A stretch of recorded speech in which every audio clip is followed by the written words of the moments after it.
Magpaparanking ka sa DepEd?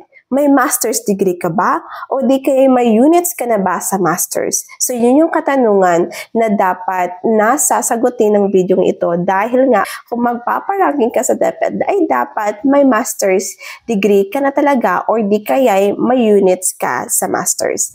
Kasi may mga corresponding na earn yan or points na ma-earn mo. Like for example sa iyong education, diba? Kapag sa education mo, may units ka na sa master's, may mga corresponding na points yun.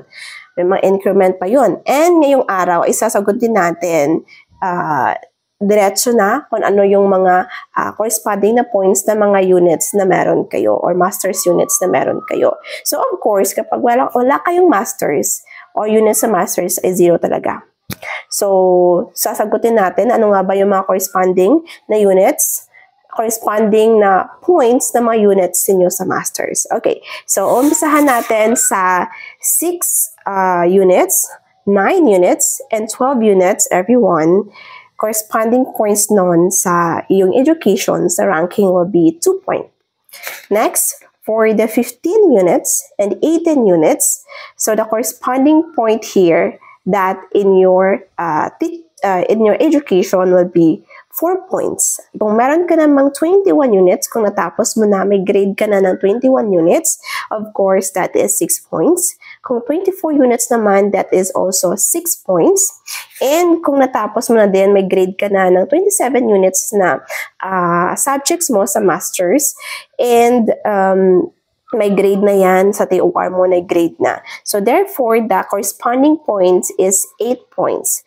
And also, kapag naka 30 points ka, o na may grade, yung TOR sa masters mo, of course, the corresponding points will be 8 points. And kapag of course, diba, natapos mo na yung lahat ng subjects mo sa masters, naka 33 units ka na.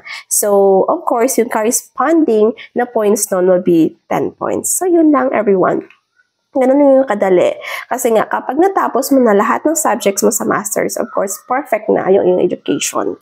So, and of course, kapag hindi ka pa naka-masters, wala ka pang grade sa masters mo, or di kaya hindi ka pa naka-enroll sa masters mo, of course, that is 0. Kapag graduate ka lang ng bachelor, that is 0 talaga yung iyong education. So, yun. Kasi nga, dapat kapag magpaparanking ka sa DepEd, ay dapat talaga na may masters ka or may units ka sa masters. So, kung may mga katanungan pa kayo, everyone, patungkol sa DepEd ranking or di kaya sa lesson planning, sa teaching and learning, feel free to comment sa ating comment section sa baba. Sasagutin natin yan one by one ng inyong mga katanungan. So, that's all for today, everyone. Thank you so much sa watching sa ating mga videos. And sana nakatulong sa iyong video na ito. So, that's all for today. Please subscribe sa ating YouTube channel. And thank you and goodbye.